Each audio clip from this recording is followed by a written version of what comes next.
I really wanted to post something about Roe v. Wade.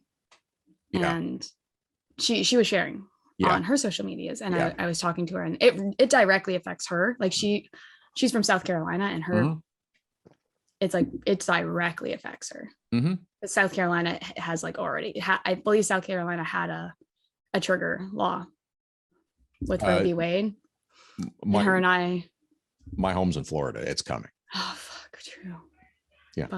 But her and I were having a conversation about it, and I'm like, I'm scared to post because I know my grandparents, I know my parents, and she's like, I just don't give a fuck.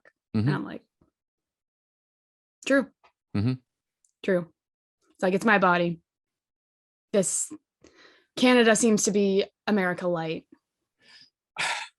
No, this is there's a lot to unpack still here about this whole thing. As I was at the gym this morning, actually, this is one of the things I was going to talk about. Is should we maybe like, and then like discuss it a little bit, or is this going to be one of those podcasts where we just go into it? Well, it could be. We can just keep talking and Welcome to the Racing It Out podcast. This is the intro if we haven't done one already. I was at the gym this morning thinking about that, and it's just like, because there's stories now, you know, in the Supreme Court about, you know, how it's overturned and everything. And it's just, it seems as though precedent has been overturned, and I thought law was based on precedent, and I don't understand that. And then there's the stories that are coming out about the most recent judges and how their confirmation has gone, and how obviously this topic has come up of Roe v. Wade. And I'm not sure why it continues to come up, because it was decided 50 years ago. And all of the comments and answers to questions during confirmation process for the Supreme Court were of that effect, that it's a previous case, it's been decided based on precedent, and changes don't come because it has been decided on precedent. I don't know how and it's not going to be changed. It's not going to be overturned. I don't know why cases keep getting sent to the Supreme Court, and why the court keeps allowing them to be sent, because that is part of the process. Is they have to agree to take on the case. Yeah. So why was it ever taken on? Why was it taken on in the first place? I mean, also in terms of the judges that were confirmed and said that it's over, it's decided, have apparently ruled in a completely different direction from their answers to the confirmation committee. And it seems as though that if that is sworn testimony on the record, isn't that perjury? So there's so many questions and so many comments and layers about this. And I think there's a lot of stuff that's got to happen and get figured out before anybody even figures out how we're going to move forward. Like there's going to be trigger laws, and laws change and everything. That's going to, but it's just, that's the short term. I don't know what the long term is going to be yet, because I think there's still things coming to light. Yeah, there is. I have been trying to not go into it as much, because every time I do, I fall into a spiral. Yeah. And it isn't. We have a guest coming on later this episode. Yeah. Who has a very interesting story. It's an intriguing story. And I read it and I sent it to you. And I thought, I think we should get her on right away. And you said, yeah, let's do it. So we managed to make it happen in fairly short order. And I'm really happy and excited about that. The reason I mention her now is because the conversation we're having there's a very important theme in this episode of, it's my life, don't tread on it. I can make my own decisions. I am a consenting adult. And as long as I inform and have consent from the people around me in my relationships, why do you care? Right. It may be your value system or belief system that is different from mine, but yours in no way, shape, or form should impact my right to decide how I'm going to carry on with my life. And I think that's the important distinction that keeps getting lost is, of course, and this is not just in one country or another, or one part of the world or another, but that we're talking about. It's just, the minute you're right of doing what you want or living the life you want, or your freedom begins to infringe on someone else's, that's where your freedom is supposed to end. Except that it has been taken to the extreme in the sense that, well, this is my belief and this is what I want, and I should be able to impose that on others. And that's not right. Isn't there supposed to be a separation of church and state? Well, yeah, and it's even, I'll boil it down even further. It's just like, isn't it courtesy? Isn't it? Because there's a distinct lack of courtesy in the world anymore. And, obviously these are enormous issues that we're alluding to and we'll talk more about, but even simple things. I went to the gym this morning, which I hate to do, but I do it because it's I'm very proud of you for going to the gym. Thank you. I do it because it's necessary to try to maintain the kind of life that I want to lead. And I was standing, I'd done elliptical cardio and everything, and I just picked up a few weights, and I was standing in front of one of the benches that you can sit on, lie on, or whatever, and do just free weights. It was 12, maybe 13 inches away from me. I was standing at the top of it and just doing some exercises with the weights first before I sat down or lay down on the bench. Someone came over, put a piece of paper on the bench, and then immediately had their face in their phone. And it's like, yeah, I see you standing there, but I'm ignoring you and I'm staking my claim on this bench.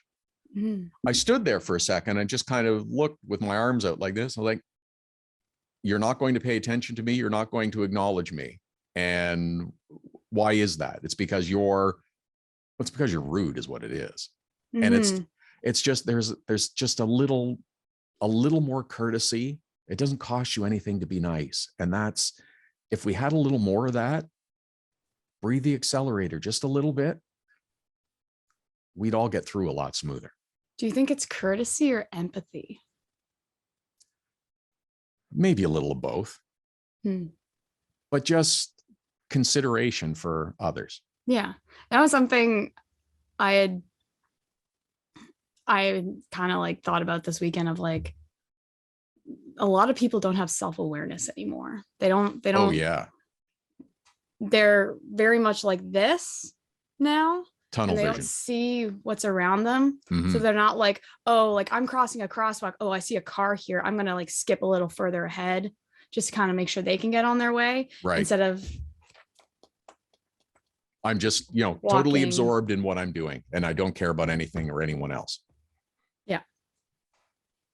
Frustrating. Welcome to the Racing It Out podcast. Yeah. Let's get to our guest because I'm excited about it. Proudly bisexual, resilient, and ready to race, Rita Thomason set for ARCA Menards Series debut.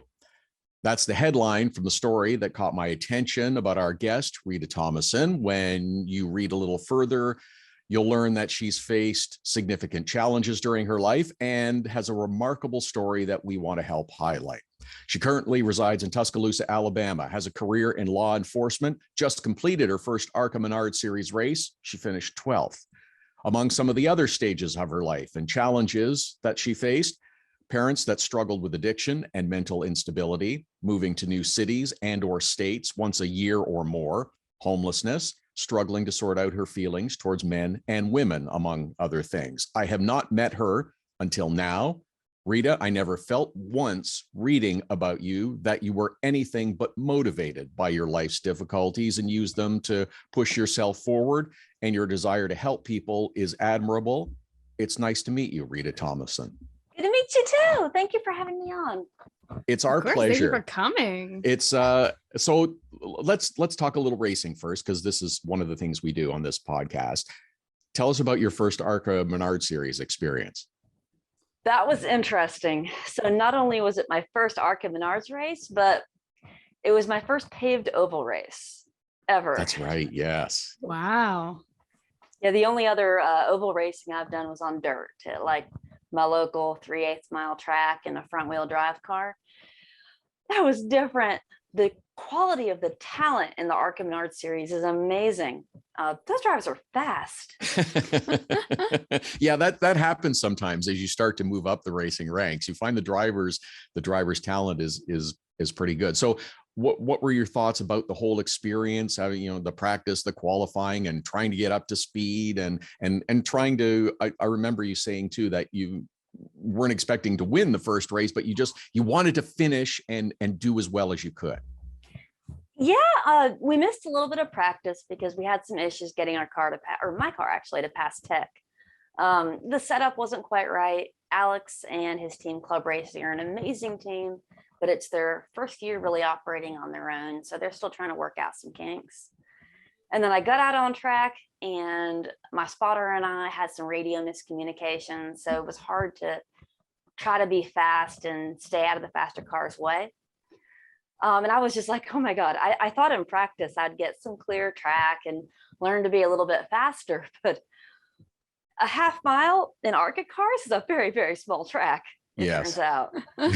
Oh, for sure. It was still a lot of fun and the race was great. The ARCA officials were like, we know you're a little slow. As long as you stay low and you stay out of the faster car's way, we'll let you race. And then I discovered what a race car that is tight in and loose out means. It's hard to be fast. No matter if I try to go fast in the straights, and I know I could take the turns faster, it would wash up the track and I would be in the way of the other drivers. So I was just like, I called it driving around the inside of the donut. But I was going to make it. And then I tried to go a little too fast. The car got loose. I spun out. And we had issues with what I think are the carb floats. And I just couldn't get it to stay restarted. So rather than limp a broken race car around track, I'm like, with my inexperience level, it's just time to put it on the trailer while it's not wrecked. Also an important decision to make. So where do you go from here? I know you've talked about doing more races, and where is your schedule going to take you from here? Mid-Ohio. And I am so thrilled about that because all my experience comes from road course racing. Oh, I've never been to Mid-Ohio, but it is on iRacing, and you can see I have my awesome iRacing simulator here. And I'm looking forward to it. I have been. It's nice. You'll like it. So not to pump our series a little bit, but if you like road course racing, you'll have to come up to Canada and race the Penny Series that Todd and I both work in, because we got some badass road course tracks. Yeah, I've heard about that, and I've heard that it is awesome. Canada is just a little bit of a drive from Alabama. Yeah, just a little bit. Although, we'll road trip it. Yeah, it's good. It'll be fun. You'll But I mean, if you're ever coming up to like Watkins Glen or something, yeah, maybe it's worth the trip. Just a short drive. If the schedules make it work. And my heritage is French Canadian, so. Oh, really? Yes, my maiden last name is Langevin, which is a traditionally French Canadian name. I was actually born in Pawtucket, Rhode Island. Oh, and yes. I want to say 3rd or 4th generation immigrant. Wow, that's cool to know. Very nice. So it's in your roots. No wonder you're a road course racer. All the French Canadians here are road course racers. So it makes a lot of sense. It's a lot of fun. I love road coursing. You're not just dealing with the challenges of the car and the drivers, but you're also having to deal with the track, and every turn's a little bit different. And the weather too. Yes, that's not something you really have to deal with in oval track racing, but it might rain. It might rain, and you might have a completely new set of tires you need to put on, because if it rains, you're going racing. It don't matter. Oh yeah. I have a question for you. If with your background and constantly moving around and stuff, how did you get into racing? What was your start that made you like go, oh, I like doing this? And like, how did you like really get into it? So it actually started with my parents' first vehicle was a 1983 Subaru station wagon that we got when I was maybe 11 years old. Before then, we'd always just taken the bus or walked. And I went fishing with my dad, so it was just him and me in the car. And I was like, I want to see how fast it'll go. And we took that rattly old Subaru up to a whopping 70 miles an hour. It looked like it was going to fall apart, but that stayed in my head. I'm like, oh my God, I like going fast. But with my financial situation, you know, being broke, I couldn't really think about getting into motorsports until my third marriage, when I was able to buy a second Miata just for autocross, and that did it. But in the interim, I had a 1992 Miata that was my first real car that I bought when I learned how to drive at 23 or 24. And me and that car would go everywhere. It was just, I put the top down, I'd hit the gas and go way faster than I should have. And just all my stress would just melt away. So I've just always loved going fast. It's interesting that you had that start to racing. That's, I think, a pretty common thing is the speed and the sensation and the excitement. Was it also a bit of an escape for you because of some of the things that you went through during your childhood and formative years? I don't know. I really didn't think about actually racing until I was probably my first Miata in my early 20s. Mm-hmm. I liked going fast, but when you grow up as poor as I did, you know, what you see on TV is a different life. You don't think that that's anything you could even have. So it wasn't even a thought that I dared entertain until I was much older.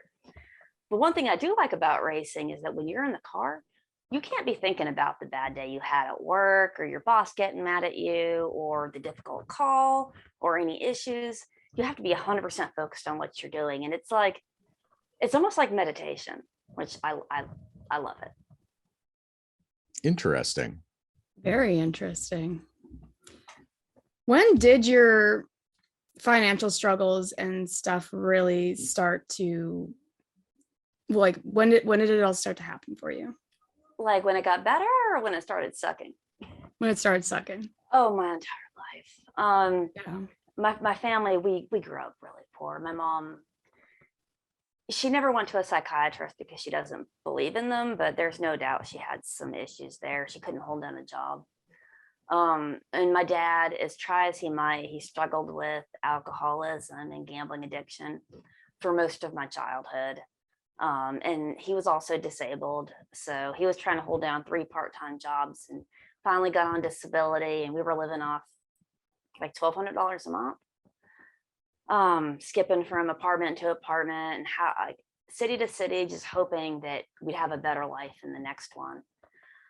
There were times when my mom would be like, oh, you know, here's a peanut butter and jelly sandwich, but I'm not really hungry. And I thought she wasn't actually hungry. And it turns out it was more that we really couldn't afford to feed everyone. And then we had a lot of issues. I think my mom got upset that I wasn't a carbon copy of her because, you know, she was the kind of mom that kids need to be like fall into line exactly like their parents, and me being bisexual and liberal and not fitting her mold, I wound up getting kicked out when I was 16. And then I lived in a homeless shelter for a little while and wound up marrying an abusive man, being broke. And it really wasn't until I became a paramedic and then a cop that I actually had financial stability. And how old were you when you became when you got that financial stability? I was 21 when I went to paramedic school. 22, I think, when I got certified. Probably 23 when I got my first paramedic job. And that paid like, I want to say I started at $12 or $14 an hour, which seemed like a lot then. Which probably back then was a lot. Yeah. Compared to now, where it's like, oh, that's less than minimum wage, at least here in Canada. Yeah. But back then it's like, it's good money. I couldn't complain. It let me, you know, me and my second husband got a house, and we were able to get my 92 Miata and, you know, actually have some breathing room. And then when I became a cop, then my financial stability got a lot better because, you know, government job, regular pay raises. How do you go from being a paramedic, which is one set of skills, to being a cop? I mean, I understand your motivation is service and helping people, but it's a bit of a different field, to say the least. This is going to sound dumb. No. It won't. It's your story. Nothing sounds dumb. As a paramedic, you get to everything when it's too late. You know, the drunk driver has already crashed into the tree or killed the innocent family. The domestic violence victim has already been beat up. The bad thing has already happened, and you're there to try and take them to the hospital, get them stabilized, make them know someone cares, but you can't keep it from happening. And it was so frustrating. But as a cop, I can pull over the drunk driver before he hits somebody. I can maybe intervene with the domestic violence victim before it gets to the point where they're getting seriously hurt or killed. I feel like I can do more to actually keep the bad thing from happening. So yeah, I just want to do more. You could actually make a difference and help people instead of, like you said, being the last one to the scene of an accident. Exactly. I think it's really insightful. It's not a dumb thing at all. I think that's it's really not dumb insightful. At all. I never would have actually thought about it that way until you just said it, of like, you're right. It's like police officers are usually the first ones on scene. They're usually the ones called to investigate domestic violence, sexual assault, any of it. Yep. But ambulances are always a last resort. Yeah, we're just putting them in the ambulance, stabilizing them medically and taking them to the hospital, but I can't take that guy to jail. I can't do anything to prevent the crime. I'm just picking up the pieces. And that got to be very psychologically challenging. So I'm like, I want to do more. Especially with your background too, because it's like you have been there before, and it's like wishing you had probably had somebody like yourself in that situation that had that motivation to help. And that's one thing I really enjoy about my job is taking that extra time, especially with domestic violence victims or kids that are being abused, and talking to them about what's going on and giving them options that I think other cops might not go about it the same way. So that's an interesting question I also had, is you live in a primarily red state. Yep.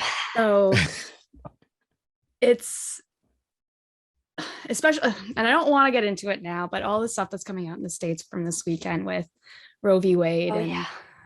And as you, a proud member of the LGBTQ community, Alabama is not historically prideful or tolerant. Tolerance, the perfect word, actually. They're not tolerant with things like that. They're very like, these are our Christian ways. This is the way we do things. If you are outside of that mold, we don't want you. And we're actually going to do everything we can to get rid of you. So what has been your experience living in such a primarily red state with your background? So one advantage of being bisexual is I can kind of pass for straight. I'm married to a guy. No one asks me about my girlfriend. So I'm only out if I choose to be, essentially. So it wasn't that hard at first, because I would only tell people who really needed to know. It would, like, I wouldn't deny it if it came up in conversation, but I didn't like advertise it until the last year or two when, I'm tired of not being myself. Thankfully, I live in Tuscaloosa, which is a large college town.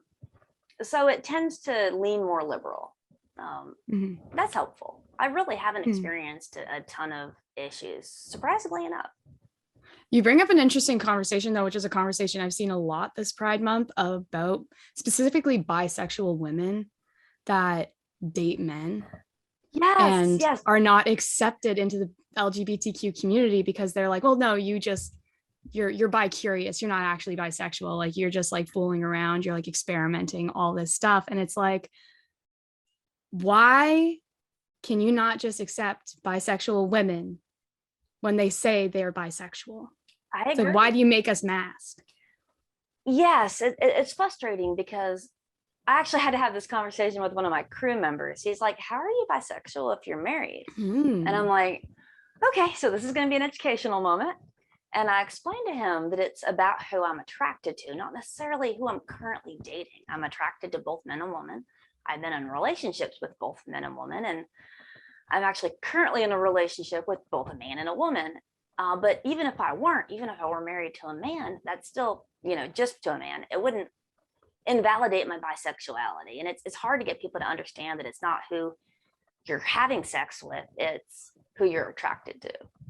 And that goes, I think for me personally, it goes even further of, if you've only primarily dated men, but you are still attracted to women, you're still you think bisexual. You might be attracted. Thank you. Yes, you're still bisexual. Yes. It doesn't matter if you've even ever kissed a woman or had sex with a woman or had been in a relationship with a woman, if you are attracted to them, you can consider yourself bisexual. Absolutely. 100%. You mentioned that you are currently in a relationship with a man and a woman. Are you polyamorous? Yes. Not to put you on the spot if you aren't comfortable talking about it. No, it's sometimes hard for people to get their head around because they're like, oh, we can deal with you being bisexual, but what? Mm-hmm. So when I started dating I'm on my third husband. It took me a while to find the right one. When we first started dating, I told him I was bisexual, and I'm like, I can be monogamous if you want me to, but I'd honestly rather not. And he's like, I don't care if you date a woman. And I'm like, really? Seriously? Oh my God, that's amazing. But it didn't really come up until a couple of years ago when I started dating Kim. And Kim and my husband Sam have met, but like my relationships with each person are separate. Okay, so you guys aren't in like a triad, no. You guys aren't in a relationship together. You are in a relationship with two separate people. Exactly. That's very interesting. It gets complicated on Valentine's Day. Oh no.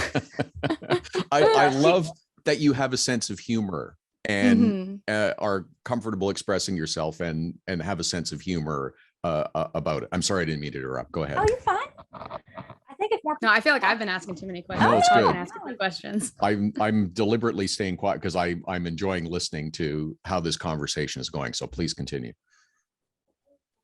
Yeah, I think if more people were open about it and talked about it, it wouldn't be this big under the table secret. I mean, I'm not the only one who's dating or married to a man and dating a woman or some variation of that. But everyone acts like it's just this huge deal. And as long as my husband's cool with it and my girlfriend's cool with it, no one's getting hurt. That's the issue with everyone today is people care too much about other people's shit and they shouldn't. This is true. It's like, why do you care who I date? Exactly. And if you're having a relationship with more than one person, I don't care which sex they are, you're open and honest about the relationship with everyone, then everyone is aware of all of the circumstances. And quite frankly, it's no one else's damn business. That's true. And I'm a lot to deal with. My husband is an amazing guy. He's like a solid rock, but he hates racing. And my girlfriend's, I know, right? Really? And my girlfriend loves it. Mm-hmm. So my husband's like, oh, you want to take him to the track instead of me? Hell yeah. So they kind of share the load. Yeah, that's an interesting thing I've kind of learned in the last couple of years is you can't put all of your needs on one person, even if you are monogamous. It's not fair to that person, and it's not fair to you. No, so it's like you have to spread your needs over your friends, your family, the different people you have relationships with in your life. So it's like back to the question of why do you give a damn about who I date, who I'm married to, whatever, when it's like I'm getting my needs met, they're getting their needs met. It's a consenting relationship on all ends. Yeah. Mind your business. Pretty much. Well, so here's the thing I want to mention, because reading your story, Rita, and seeing some of the social comments about it, this was part of the motivation why I wanted to get in touch with you and have you on, because of course, as your story is shared on different platforms, I'm not going to attribute the comments, but I will read some of them and I want to make a point about it. What does being bisexual have to do with driving a race car? When did people's sexual preferences become so important to today's society? And there are numerous others of the same like. I'm sure some that might be. And well, I'm not going to read the ignorant ones, but that's sort of the common question, if you will. It's important because, to me, it's important because people don't feel comfortable that are involved in motorsports or any other sport or community and being themselves 100%, as you mentioned that you were as well. That's why it's important to acknowledge and recognize, and quite frankly, I'm happy to support and and tell the story as best we can, because until that happens, we don't have equality. And that's a problem for everyone, not just those that are feeling uncomfortable and not being as open and honest about who they are as they can and should be. Yeah. Until it's a total non-issue and nobody actually genuinely cares, then it needs to be an issue. It needs to be brought up. And everybody will say, well, it doesn't matter to me. And that's great. But ask yourself the question, are all of your actions and words showing and indicating that? And I'm not sure that that's the case for everyone. Yeah, if it didn't matter to them, they wouldn't comment. Right. Exactly. It's like, you clearly, there's like, if you were truly an ally, you wouldn't care enough to post. Yeah. And you wouldn't care enough. No, go ahead. Oh, and all those people that comment, it doesn't matter, I don't care. It's like that conversation wasn't for you. It was for the person who is in the closet, who isn't sure if NASCAR is for them, who wants to go to the races, who wants to be themselves, but they look out and they see a sea of, what used to be Confederate flags, or they don't see themselves represented. And that's why I'm out. It's not for the people who are like, oh, it doesn't matter, I don't care. So what do you think? Because that is a conversation that is currently going on in NASCAR. They have been, for the first time, I think, in the time I've at least been following NASCAR, really, truly celebrating pride. Yes. And actually putting LGBTQ drivers on the forefront of their pages. Which was I'm losing my voice from this weekend. You're fine. Yeah. It was a challenge too, because it was my very first race and there was a lot more media attention than I was expecting. I was like, oh my God, this is great, but overwhelming. Yeah. But it's good to see. It is good to see. And I can't wait to see where they take it. I think I had my roommate send me their YASCAR tweet. That's awesome. And I'm like, this is you are heading the right direction, NASCAR. It might be a little tone deaf, but they are trying. You are trying so hard, and they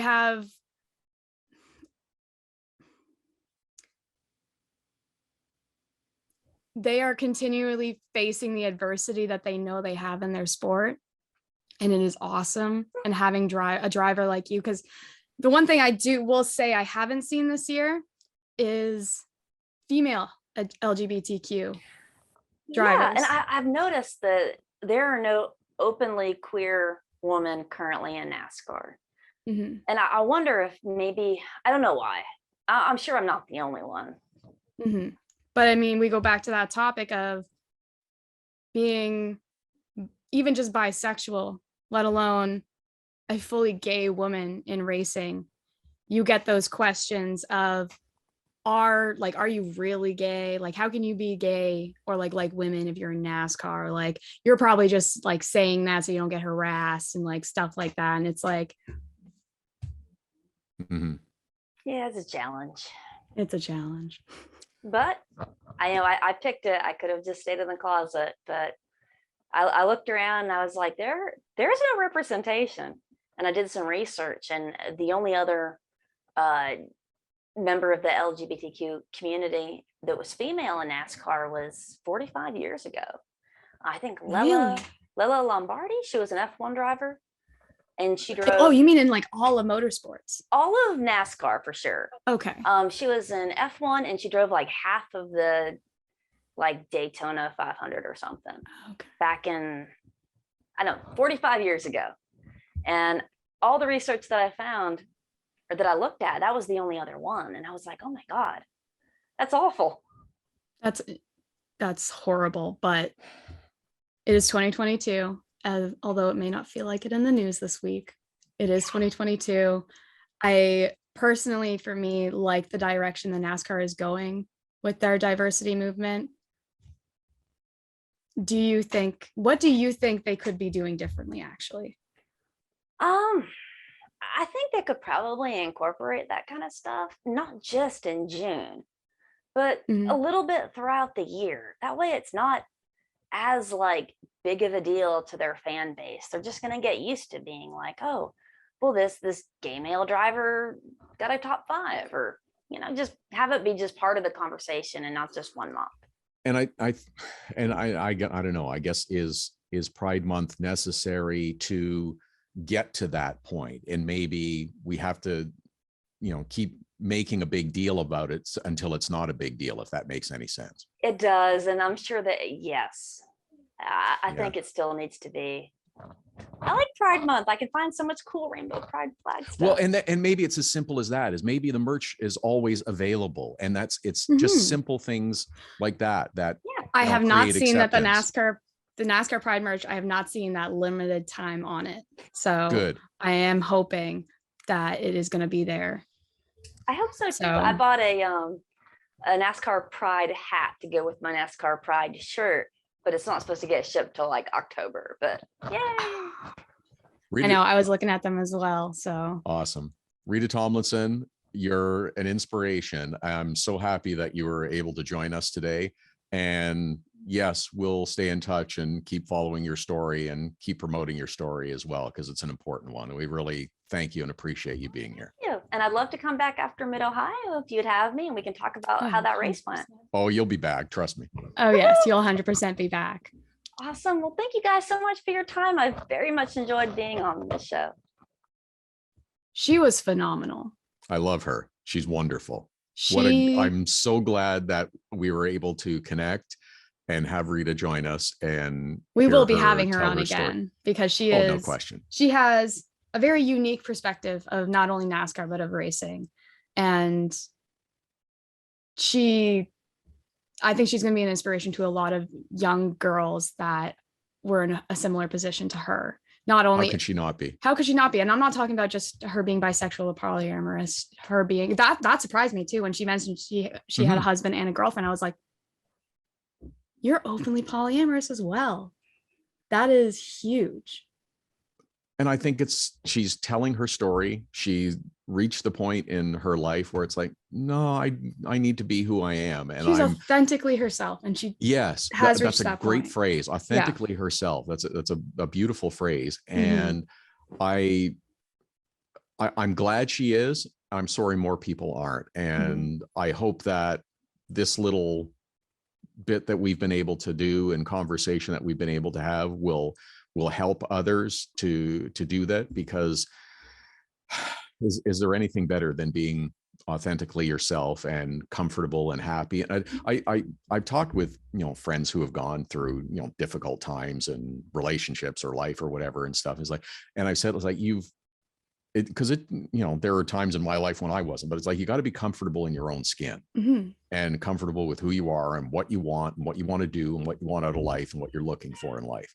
And some people get there quickly. Some people, it takes a lot longer. And I think I'm pretty much at that stage right now, which I'm happy about, because I'm thinking back now, it's like, yeah, there's times where I wasn't, and it's just, it makes for a much better and much happier life. So I hope this little thing has helped people in all aspects of that. 100%. And I hope if anything, it showed that it doesn't matter what your background is too. And it's like, it doesn't matter if you are authentically yourself, you don't have to hide your background. Your background is what made you who you are.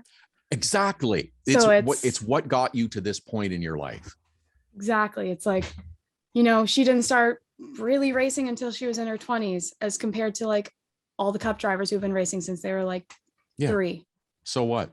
Doesn't matter. She is a race car driver. Fantastic. Thank you, Rita Thomason. So check out her socials and follow her story and others as well. Our next podcast is going to come up quickly, because we're going to be at CTMP this weekend, Canadian Tire Motorsport Park, for the IMSA weekend. We'll be at the Rev TV setup and display and the Merchants Alley. I forget exactly what it's called, but anyhow, you'll be able to find it. Marketplace. Thank you. That's the word I was looking for. English is a challenge at times. So we'll be set up there. Come say hi. See us. Yeah, I love it. And bring questions. Bring questions if you got them. That would be awesome. We would love that. So interactive, tremendous. We're looking forward to it this weekend. All right. Next Finties race is Toronto too. Yeah. My home race. Busy weekend. Gonna be a fun. I love that weekend. I mean, it's especially wonderful now in the series that we both work on in Pinty's, that they are part of it. They're the closing act on Friday. It's free Friday, by the way. Honda Fan Fest free Friday. You get in free, make a donation to Make-A-Wish. The Pinty's race is often touted as the best race of the weekend. Go ahead. Are the monster trucks back this year? The stadium super trucks are back this year. I would argue that they're better than us. They're better because they're cool. Okay. But because you like trucks flying through the air. It's fun. It looks awesome. It is fun. It's great. It's a great attraction. Where else are you going to see downtown Toronto on Lakeshore, a truck going? Actually, no, that actually might be a regular occurrence. Could well. But the weekend is tremendous. I love this weekend going back a million years to great seasons of great IndyCar names from the past. CASCAR, the predecessor of NASCAR, and some incredible and wonderful races. I could go for hours on fun times and not so fun times and experiences of that race, but it's just been it's one of the things that drew me in. So I'm very excited. It's back. It's going to be such a great weekend. All right, so that's coming up in a couple of weeks. CTMP this weekend. The disclaimer is, of course, the views, ideas, opinions, thoughts, and expressions used on this podcast are those of Caitlin, myself, individually, not to be affiliated, associated, or in any way, shape, or form tied to NASCAR, IndyCar, Green Savory, Avion Motorsports, or anybody else that we may or may not have ever been employed with in our entire life or in the future. We don't want to get in trouble. We want to be able to keep working and keep doing this. How's that? I think the whole message of this podcast is mind your business. Our opinions are our opinions. Don't give a fuck about whatever anybody else does with their lives.